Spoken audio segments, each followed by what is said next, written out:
Welcome back, everyone. You are listening to Totally Woman, the podcast. I am your host, Rosemarie Crosdale, and I want to just take this opportunity to extend to everyone my sincere gratitude for listening to episode 1. Oh my God, I was so overwhelmed by all the different love notes and appreciations that were sent out on my social media, as well as on Facebook and Instagram. Y'all know I had to join Instagram, so now I'm on Instagram. You can follow me there on Rose_Cros1 or my Facebook page. And for those of you who did not hear episode 1 as yet, you can listen to the episode 1 on icn.dj. I'm going to say that again, icn.dj, or you can listen on Spotify or wherever you get your podcast from. I would really appreciate it. Again, thank you so much for your support. I really, really do appreciate it. Ladies, so let's delve into it.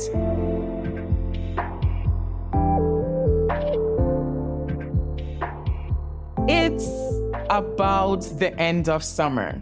Yeah, summer is almost over. And I know that you guys have prioritized everything. It's almost September. You're getting the kids ready for school. You're school shopping. Some of your kids already went back to college. I can't believe that, but it's true. Some kids already even started school, depending on where you live. If your child is in a charter school or so, some of them may have already started. I know you went to Staples, or if you're online shopping, because that's the thing now. None of us want to be in the stores, right? So all the books, the backpacks, the lunch boxes, everything has been prepared, and you guys have done an amazing job. And I want to commend you for that. You're doing your thing. Absolutely amazing. But where do you fall on this list? When was the last time that you prioritized you? And I mean you. You're a mom, you're a wife, you're a girlfriend, you're working, you're just doing the business. You're doing the damn thing, right? You're doing it, yes. But where are you on this list, ladies? When was the last time you had a physical? Yeah. What's a physical? Yeah. Some of you are asking that question right now, right? What is a physical? Because maybe you haven't had one. It's probably been years. It's probably, sometimes you're getting, like I said, the kids are getting ready, and that's who your focus is on. But I want you guys now to put the focus on you. So if you haven't had your physical done as yet, now is the time to get that done. And ladies, we have to make sure that we're taking care of ourselves. If we're not taking care of ourselves, guess what? We can't take care of anybody else. But a lot of times we end up pouring so much into others that we neglect taking care of us. So I want you to call your doctor's office, visit your clinic if you don't have a primary care provider, and get yourself set up for your physical. And this would be your annual physical. When I think about September, I think about the kids going back to school, but I also think about that as the beginning of the year. I know the year starts in January. Yes, I do. Don't get me wrong. But it's like a change, right?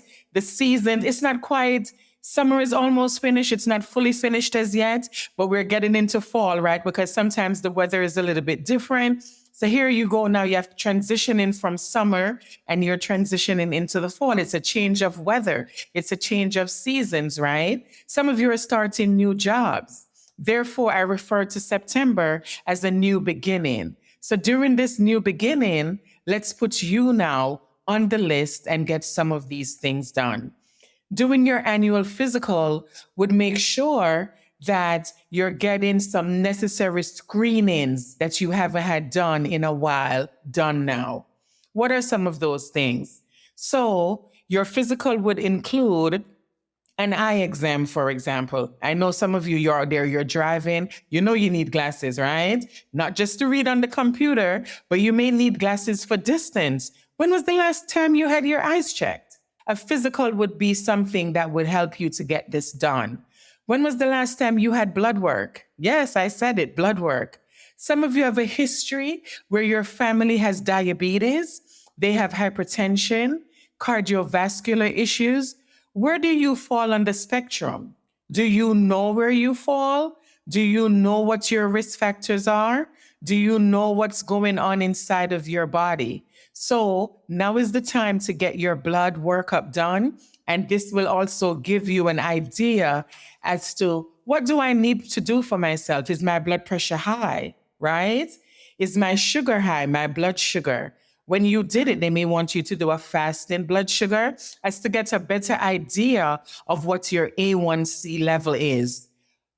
A1C, what is that?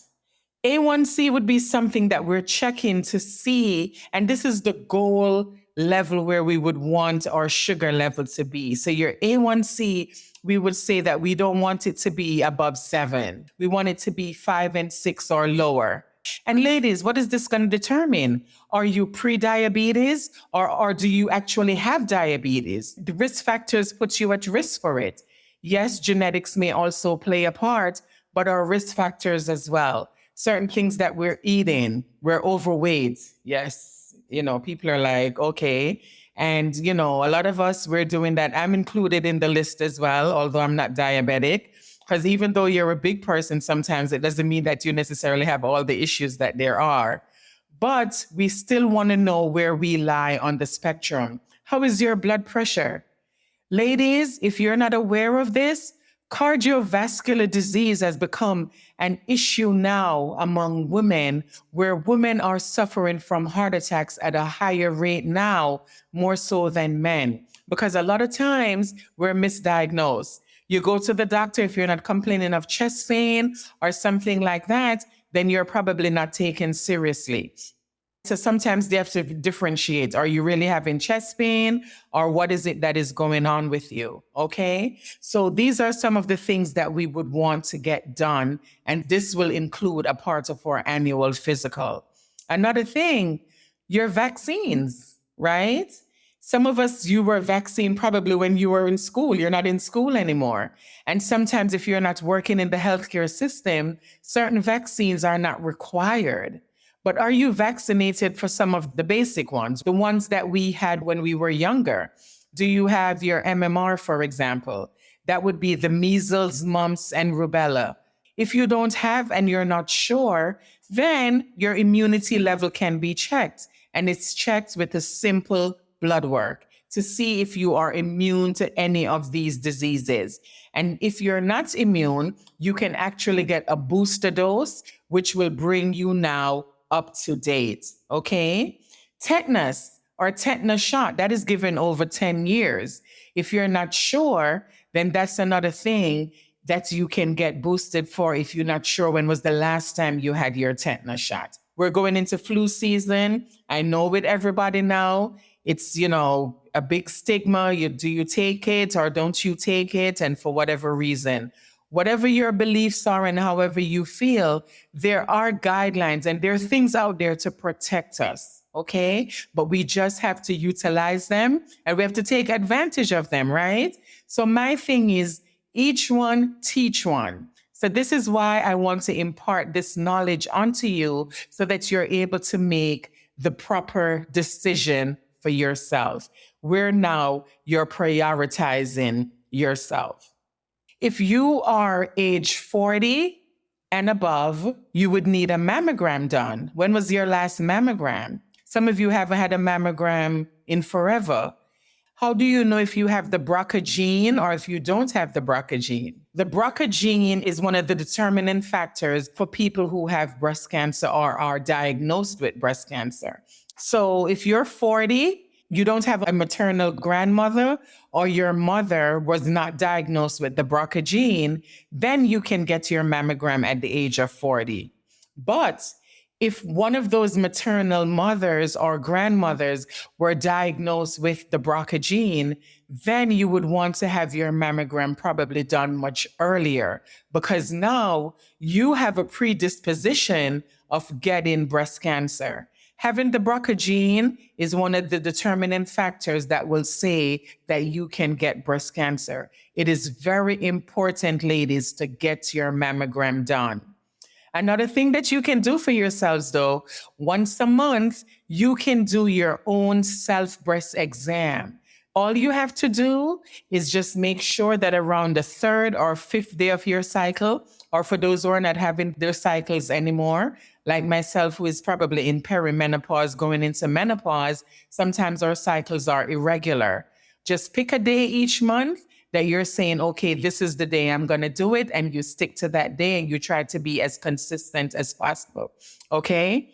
So you're using the pads of your fingers, go around in a circular motion and make sure you go around the entire perimeter of your breast. For some of us who are a little bit more voluptuous and have a little bit more breasts, we may have to lift up our breasts to go underneath. Another thing too, we should be doing our armpits, because when we're checking on our armpits, this is where the lymph nodes also will drain in, right? So you also have to palpate under your armpits as well. Ladies, when you're doing this, you could take it around the time when you're doing your shower. You have to look at yourself. Look at yourself in the mirror. When was the last time you look at yourself in the mirror, right?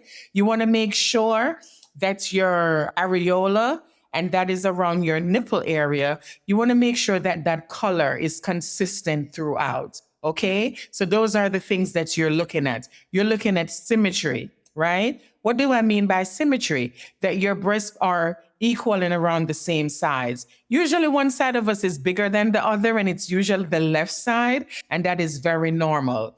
If there's significant asymmetry, these are things that you want to show and talk to your doctor about.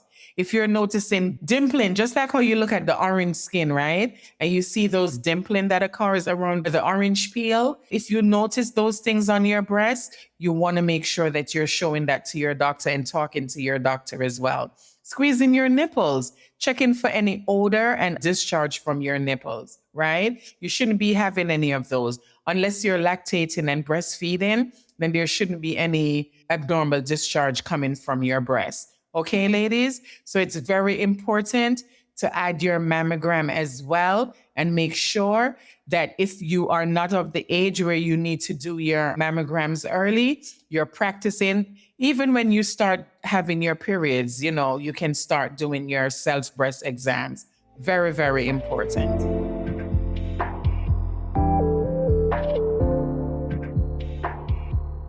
I know when we think about a colonoscopy, that a lot of people get grossed out by that. But what is the age that you start doing a colonoscopy? Colonoscopies are usually done anywhere from 45 to 50 years old. And a colonoscopy, if you have no issues, people now are suffering from maybe irritable bowel syndrome. Some people have ulcerative colitis, Crohn's disease, different things like that. You have no issues like that, then you would probably have started your colonoscopy maybe at an earlier age. But the normal age around when we start doing our colonoscopy is 45 to 50. A colonoscopy, we're doing this because we want to prevent colon cancer. And this is one of the ways that we can do it in order to prevent that from happening. So I know that a lot of you are going to say that this is gross, but ladies, when you go to the bathroom, you need to look back. Yeah, I said it, look back. And look back before you flush. Don't flush and then look back. You got to look back first because you got to look back at what you're flushing, right?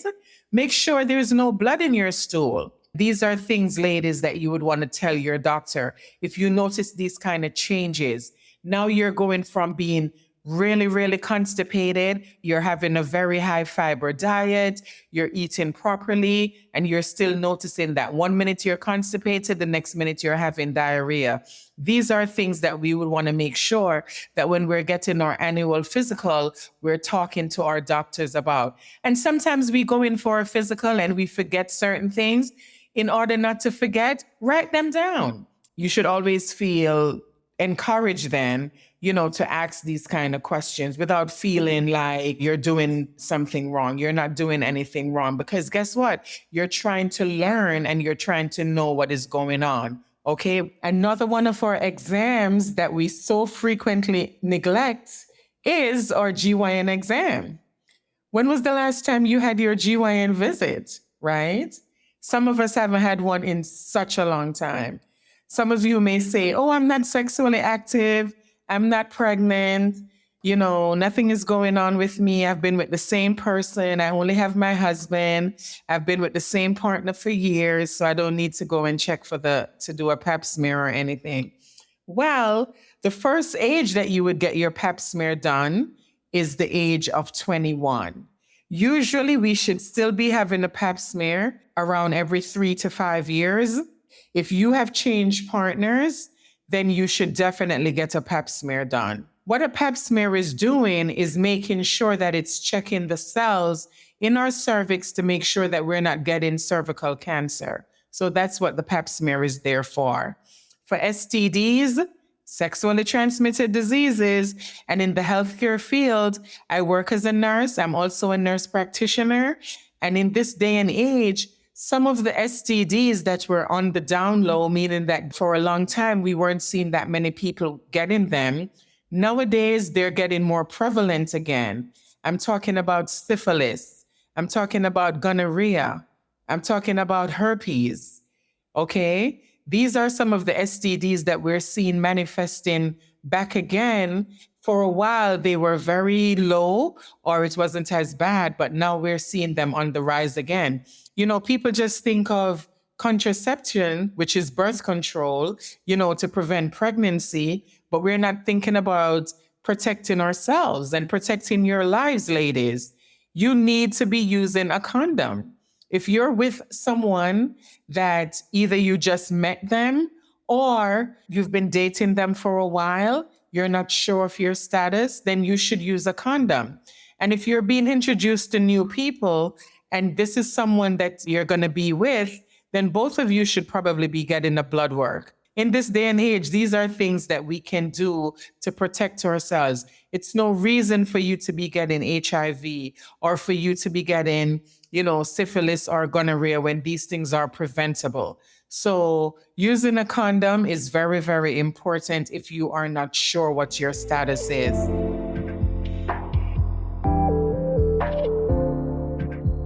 Another thing that sometimes as women, and this is normal, this is not an STD, but so many of us have issues with it, right? You know what I'm talking about. This is bacterial vaginitis. With bacterial vaginitis, what happens is that we change the normal pH of our bodies. Our normal vaginal pH should be about 4, but sometimes, maybe with stress, like I said, you're inserting different things inside of your vaginas. Like, for example, you're douching.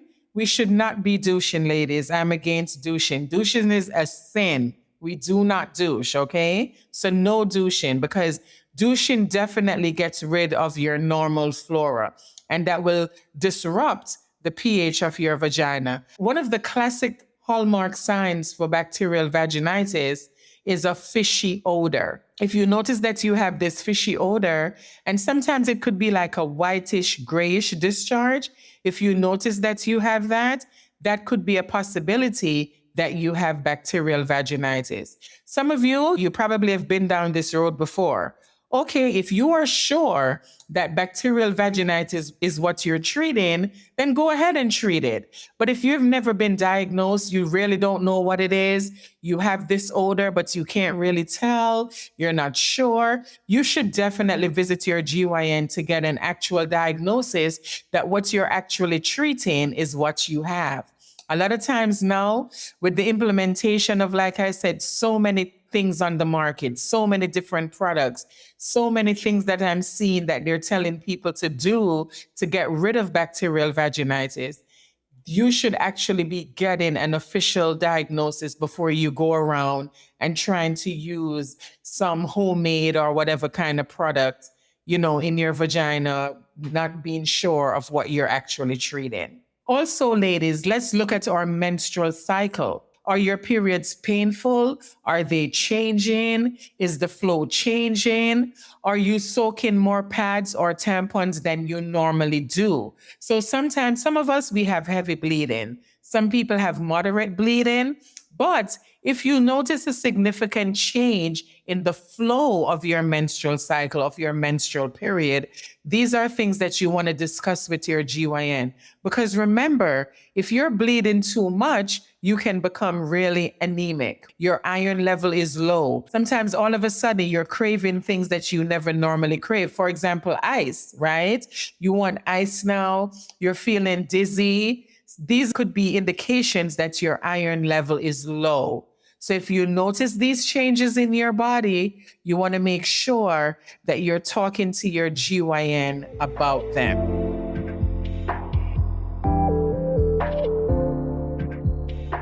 So ladies, prioritize yourself like I've been saying. We want to make sure that we're definitely getting our physical in for this year. And if you're due for a colonoscopy, for example, if you're due to get your mammogram, if you're due to go to the GYN doctor, let's put these things on the list where we're making sure that we're taking care of us. There is only one of you. Therefore, you have to be a priority. You have to be a priority. When you're gone, there's no one else. So you have to be a priority. A lot of times we put off so many things. We put it off. Let me do it tomorrow. I'll get my exam, later on. We put off so many things that can contribute to our well-being, to making us better persons, to making sure that we're staying healthy, right? We put them off until it's too late. And then now you cannot go back and change anything. We can play catch up, but now you have to maybe go on medication that if you had had a screening done, you probably wouldn't have to be on medication because there could have been some lifestyle modifications that we could have done that could have assisted us before we get to this level. Screening is very important. We want to screen before we actually get the disease. That is why we're screening you. We don't want to wait until you have the disease because guess what? Now we have to actually treat the disease. This is why, ladies, screening is very, very important. I know it's hard. I don't care if you have to make a list and add your name to the list, right? You already took care of the kids. You already took care of what you're taking care of. Now you make a list and you put your name on it, right? Put your name on the list. Because if that's what it takes to get you to do what you need to do, then that is what it takes, right? Put your name on the list. Put some check boxes. Physical, box check. Colonoscopy, box check. Mammogram, box check. GYN, box check, right? Just to make sure that you're getting everything done. You matter. There is only one of you. Only one of us. There's only one of you, ladies. Only one of you.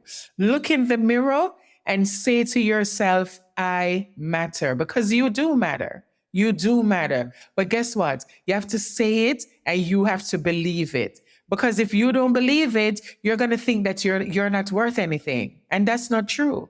You are worth everything, but you have to believe it in order to make it happen. Our minds play so many tricks on us sometimes. It tells us that you can't do this. You're not worth anything, right? But guess what? You matter. You matter. Look at yourself in the mirror and you say it until you can start saying it to yourself without the mirror. And guess what? You start believing it as well. As always, I like to say, inspire, motivate, and uplift each other. But today, I want to say you have to inspire you. I want you to inspire you. What do you want to achieve? Set small, attainable goals. Inspire you. Motivate you. Forgive yourself for your past, ladies. Forgive yourself for your past. Stop looking behind you. I have to say that to myself as well. Stop looking behind you. Motivate yourself. I can do it. Girl, you've got this. Yes, you've got this. Dust your shoulders off. Motivate yourself. Pat yourself on the back and just keep it moving. And lastly, uplift yourself. Be kind to yourself. Yes, be kind to yourself. Treat yourself, right? Do all of the self-care for yourself.